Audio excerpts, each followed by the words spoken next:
how do? This video is a bit different.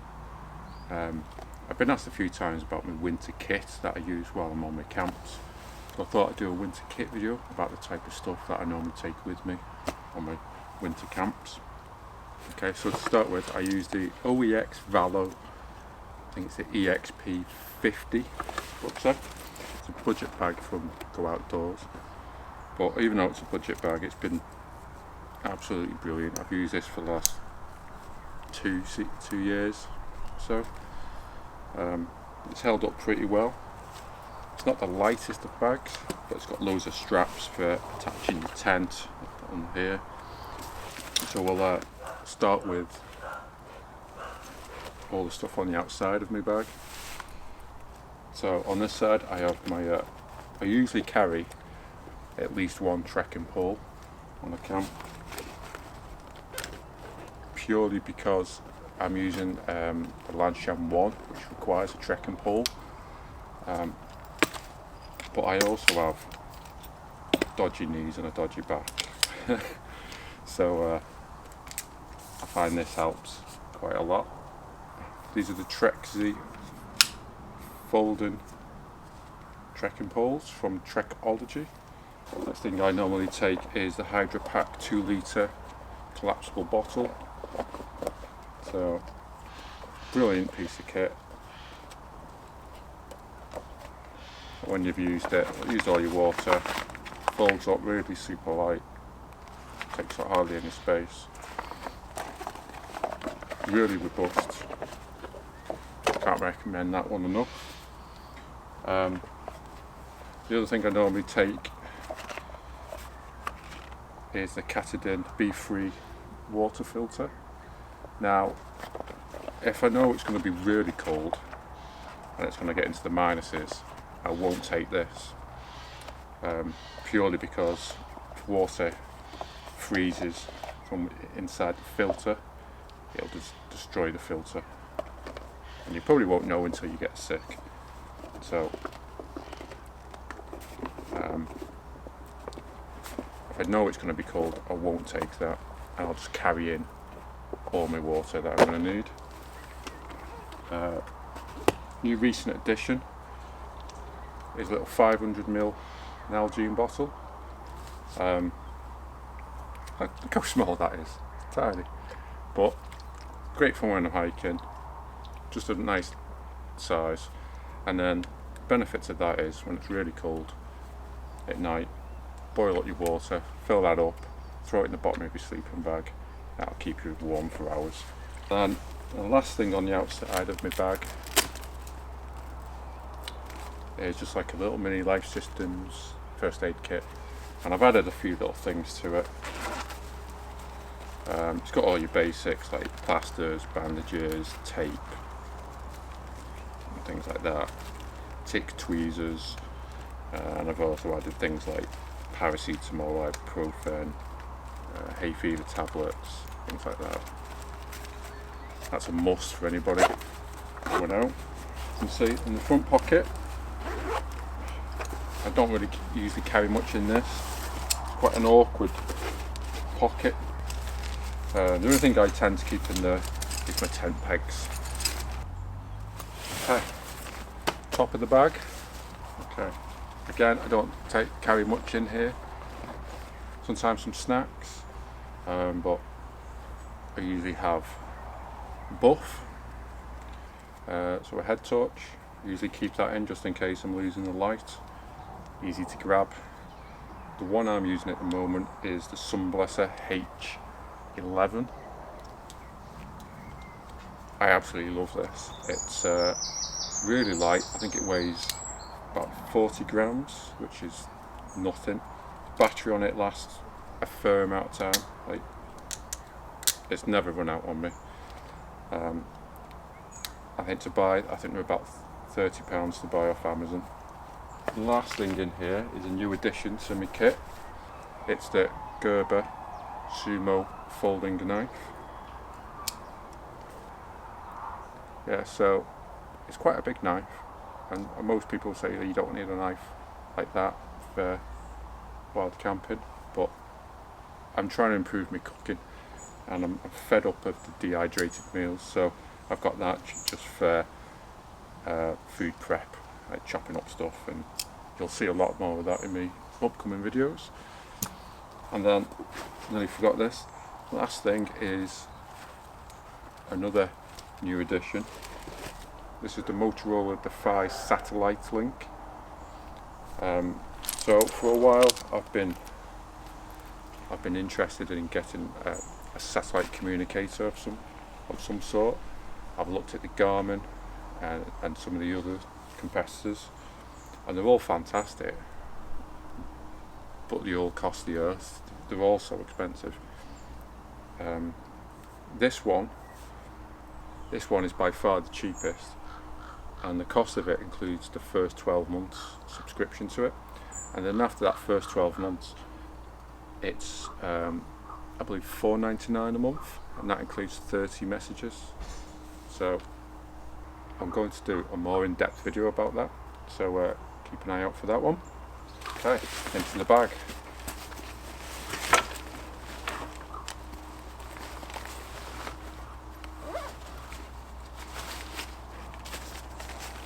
Toiletries bag, so that's just got antibac gel, tissues, there's a poop shovel for digging, and then inside like a sandwich bag with other toiletries in, so like deodorant, toothpaste, toothbrush, stuff like that. Okay, top of the bag. Okay, jackets, so waterproofs. I usually quite often have waterproof jacket there. I'm currently using the Rab downpour jacket. It's been alright. Seems to struggle a little bit when it's been pouring down with rain for a long time, so I may look at improving that at some point. And then waterproof over trousers, always a must in winter. So these are the Revolution Race Typhoon over trousers. These have been brilliant. Zips, side zips on the legs, go right up to, so they're like full length. So make them super easy to get on over your boots and everything else like that. You just won't be happy with them. Superb. Down jacket, just Rab Microlight Alpine down jacket. Folds down, pretty small, it's pretty light, but really warm. I use that all year round, so that's pretty good. An alternative to the Rab down jacket and over jacket is the Buffalo Special 6 shirt. It's brilliant, like fleece lines. You only have to wear it with a t-shirt. Super warm, dries out incredibly quick. So I tend to wear this if I know the weather's going to be especially bad, like cold or snow or whatever. That's probably my favourite out of the two. It's my spare clothes, so I'm not going to go through everything in here. But I usually have a hat, thicker buff when I'm in a tent.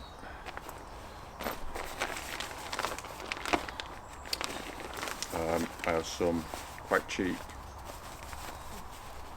down booties, tent socks, just off Amazon. They're brilliant, keep you really warm. When I'm in a tent and it's especially cold, I've got the Rab Xenon mitts.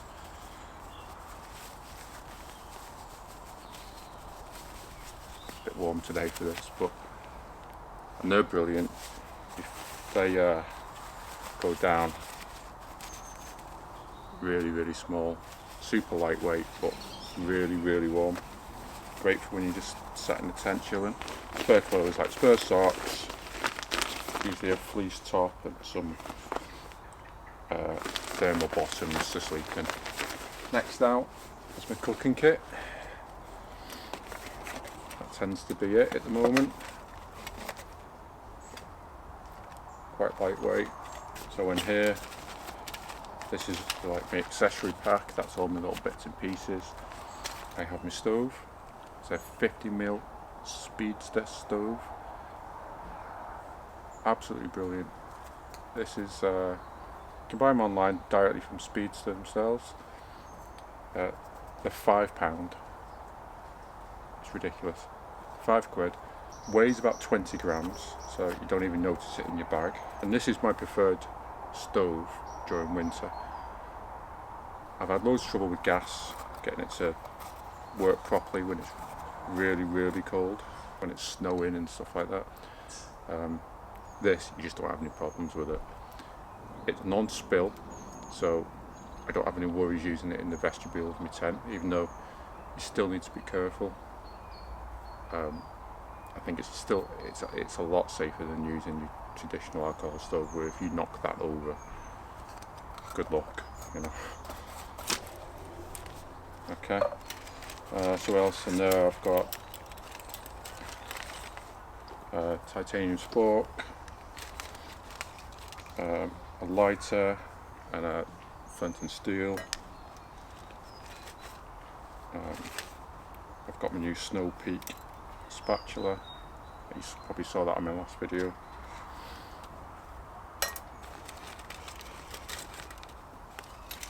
Another Speedster protective mat for the floor. Speedster stoves, windshield, built-in pot stand, and then I have one of the Speedster stoves lightweight pot stands for when I'm using my frying pan. And then in here I've got my another new addition. This is the Jetboil Summit Skillet. So again, like I said before, I'm fed up with dehydrated meals, so expect to see plenty of cooking on my camp next. Triangular bottle with my methylated spirits in for my alcohol stove. And then last but not least, Alpkit MyTiPot 900ml mug.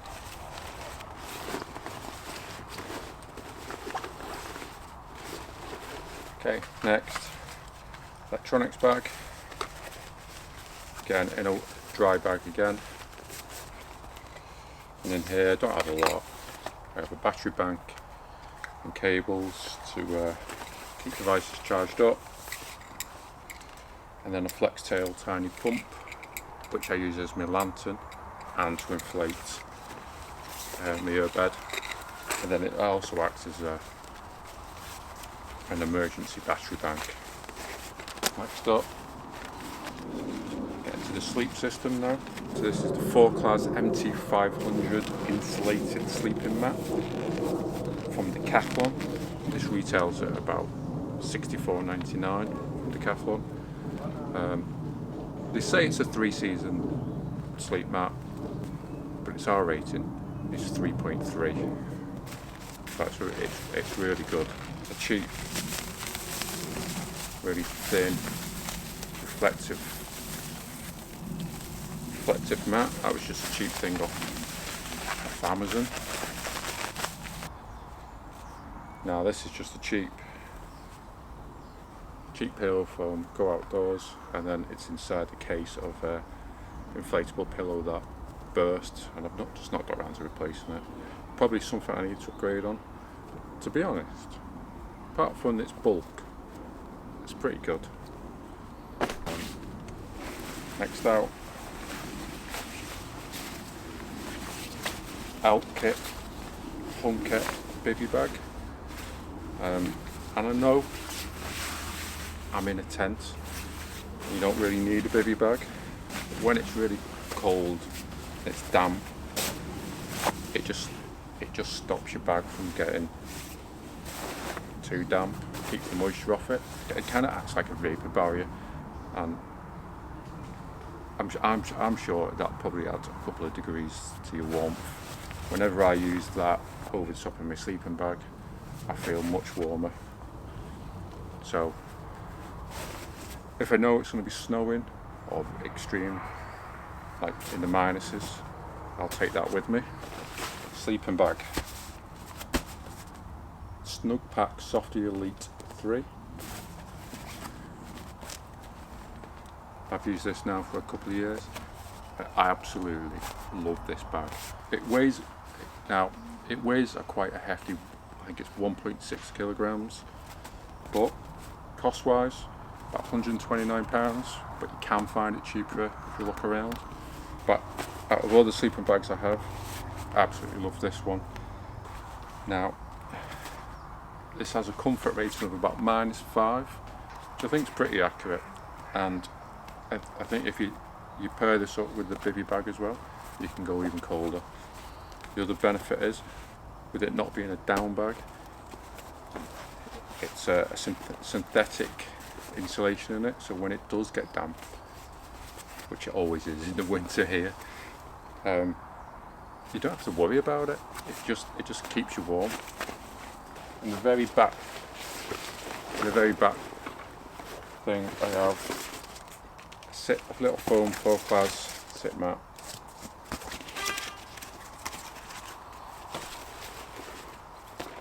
I have a little lightweight chopping board for meal prep, and then another new addition I've got, halter fours. It's just a leather mat, just for me to put my stove on top of, stop me from scorching the ground or damaging my ground sheet or anything. And that's it for a standard winter camp. Okay, so some of the more like proper winter stuff now, like more extreme winter. So a Forclaz foam sleeping mat. And these are pretty cheap. I think they're about £20. I'll put all prices and things on the screen anyway. But it has an R rating of something like 2.2. It's quite bulky. It's not very heavy, but I think that paired up with the other sleep mat, I think you can R rating of over 5. You're not going to get cold. And then we're talking extremes now. A DMM ice axe. So this comes in handy when you're scrambling near the summits. It's really icy, you're struggling. If you're just using like a trekking pole, you know, that's going to bend or snap. This you can probably dig in, and then if you slip, you know, hopefully you can stop yourself. I'm not climbing any ice walls or anything like that. And then also for when you're under ice, you have the Cthulhu ice spikes. Now you can pick these up for between about £50 to £60 online. Just slip these over the top of your normal hiking boots, and then got massive spikes on them. And obviously they're not as good as crampons or anything like that, but they're good enough for what I'm using them for. They've saved me a fair few times when I've been on ice, stopped me from slipping and hurting myself. So, and how much space to take up? Like nothing. Sometimes it's worth taking. Some little ski goggles, but again that's only extreme weather. And then tent pegs, deep snow, some snow pegs. I'll carry 6 of these with me, and then you can dig them in, or like dig a trench, put your guy rope halfway through and bury that. So if I know it's going to be really windy and I'm a bit worried about it, I'll take the Titan ground anchor pegs. So I'll usually take 4 of them. You can pick these up online for about £30 for 4, but they weigh less than 500 grams. But these are absolutely brilliant. I go out on a limb and say these are probably the best tent pegs you can get. So this is the Terra West Core Light Snow Shovel. Now obviously you're only going to need this if you know you're going to be camping in deep snow, but it just makes it a lot quicker and easier. Brilliant piece of kit. This particular one, it's £30. I mean, I don't think you can get a better quality snow shovel for that kind of money. I mean, it's made of aluminium, apart from the handle, and the fact that it all unclips, and then you can put that side of the bag, basically strap that to the top. Okay, well I hope that's been useful for some people, and if you liked it, make sure to like and subscribe, and I'll catch you in the next one. Thanks.